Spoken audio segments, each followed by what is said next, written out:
There is new information in the Trayvon Martin shooting that may back up George Zimmerman's story that Martin attacked him.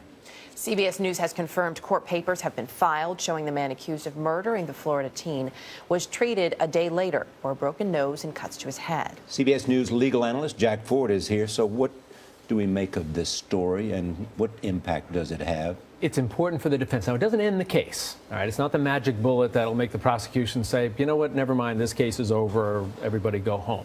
But it's important for the defense here because the big question is, who's the aggressor? You know, we know what happened. We know that Trayvon Martin was shot. But George Zimmerman has been saying all along, look, I was kind of there, but he came after me. Trayvon Martin came after me.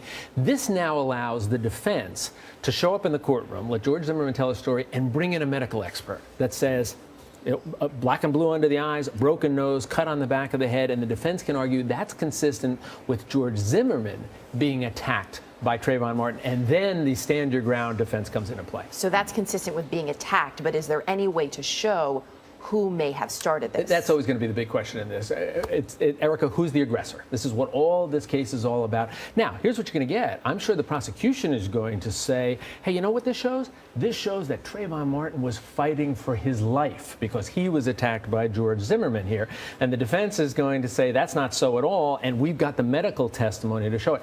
Absent some witness out there who will be able to say, I saw how this happened and I saw who started it, you know, it's going to be a tough decision for the jury to make. But remember, the prosecution has the burden of proving it. So if the defense has something on their side that's going to help support it, if you're the defense attorney, you're always going to be pleased about something like this. And then there's always the question of whether it justifies shooting somebody else. Yeah, but their statute down there is if he reasonably believed, now again, it's his reasonable belief under the circumstances, even if it turns out he was wrong, but if it was reasonable under the circumstances, then here the defense is going to say reasonable, broken nose, cut on the back of his head, black eyes. That should suggest to you folks, the jury, that his fear was reasonable. That's the argument you're going to say. But it's in his mind as to whether he feared his own. His mind, but it still has to be a reasonable fear in his mind. Jack Ford, thank you very much.